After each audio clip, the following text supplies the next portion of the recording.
taken down the Old Bailey in handcuffs and never see the light of day again. Okay, I'm 68, I haven't got much left anyway. Bonkers. What happens if you go into a zoo and you poke a bear? Are you surprised if you get scratched? I try to live and let live, but if they're going to poke me, I'm going to destroy them. That's the predator. That's a predator. That's what a predator does. Stay away from somebody that can damage you, right? They ain't got the sense to do that. Hey everyone, I got some breaking news on the Chris Watts case. All these news stories, speculations, this outrageous BS we keep hearing. Yeah, the only new thing is that he's never getting out of prison. He'll be in there for the rest of his life. AD and all the rest of these schmucks coming up with all this breaking news every day. It's hilarious. Thanks for the laughs. And Lana, good job spending all their money. Idiots. Hey, Alan. We just spoke to Tim from Wasteland. They're not publishing your book. So I don't know what you're going to be doing with all the money you took from everybody. I hope you return it, but you won't. Yes, we can make phone calls too and find out the truth. And we just got it from Tim himself, that he is not publishing your Shadow Man book. So have a nice day. Put that in your pipe and smoke it.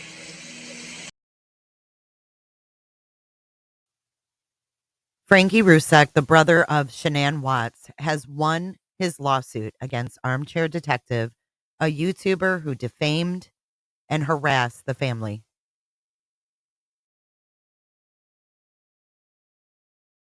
You think I'm an easy touch today? No, I'm in for a surprise. I don't threaten people. I don't dox people. The only thing he has in his life is to hate me. How's he going to stop? It's this big thing. It's the only thing he's ever done successful in his life. He lives at home with his mum and dad. He's pushing 40. Nothing will change for him until his parents change it. I don't think they can. I think they're probably scared of him. He's probably, we know he's self-medicated. Things go back with Coke. Don't they? Coke, yeah? I know all about Coke. And who takes it and who doesn't. Who wants it and who doesn't. And who should be on social media and who shouldn't. If you're sensitive, you should not be on social media. If you have a big problem psychologically, you should not be on social media. I've proved the shadows. I've proved the shadows, didn't I?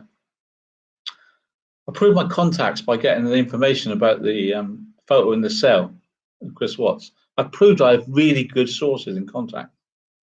What else can I prove to you? I got the pictures before anybody else that were in the files. How can I prove myself against these little channels that just, you seem to like them? I don't understand it. I don't understand it. Why would anybody want murderers to go free? It doesn't make sense. Do they want, you wouldn't want another family to suffer this, would they? I don't get it. I don't get it. So I'm sorry. I'm confused as hell. But that's their prerogative. They want me to stop. That's fine. I'm not going to. So I think I'm going to drop the subject. Truth and justice for Shanann. I'm fighting for one rzucek anyway. And her children. That's what I'm fighting for. No other reason. I'm sticking with it. As long as enough of you stick with me, if you send that film off to CBI, I think we'll get some action. And the other thing is, why don't you go and close down, I won't name them, these women that hate Shanann and call her all sorts of names and say it's her fault. Why don't you go and close them down? Why me? What about the other 50 channels that have super chat? Talk about what's, why me? Is it because I'm the most popular? I don't know. I mean, you went on Dr. Phil. Do you think he didn't make money out of that? You want me not to make money out of your case, but you go on Dr. Phil. I don't know if you got paid or not. It's none of my business. Dr. Phil certainly would. Millions. Why don't you tell him to stop? I don't get this. I don't get this attitude at all. I don't get this idea even. I'm not with it.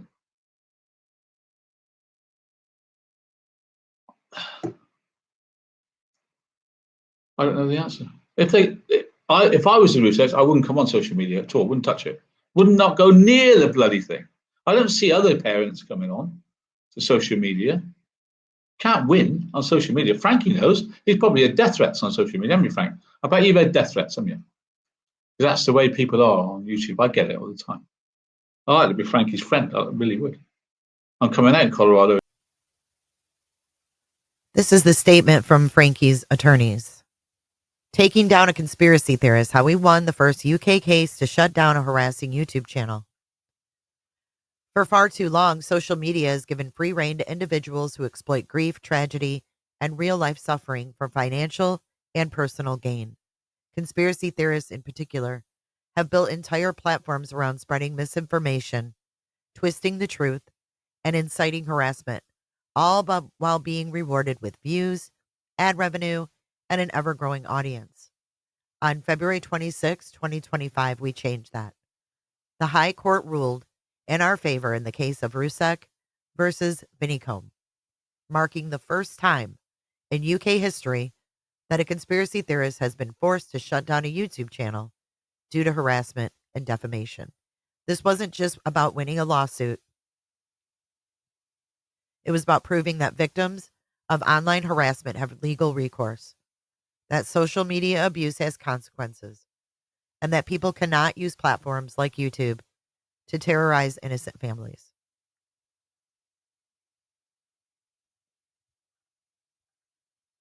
Taking down a website or social media channel dedicated to conspiracy-driven harassment is no easy feat.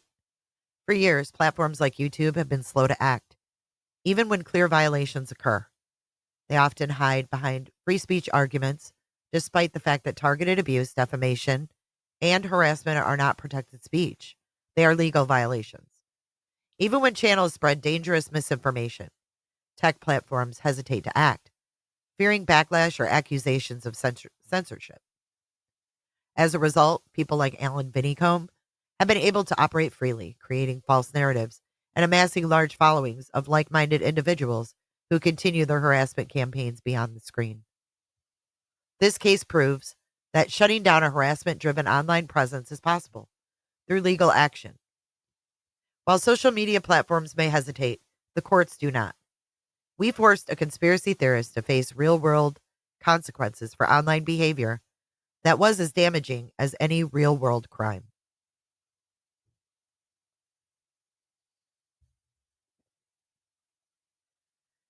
This case centers around the 2018 Watts family murders in the United States, one of the most shocking true crime cases in recent history.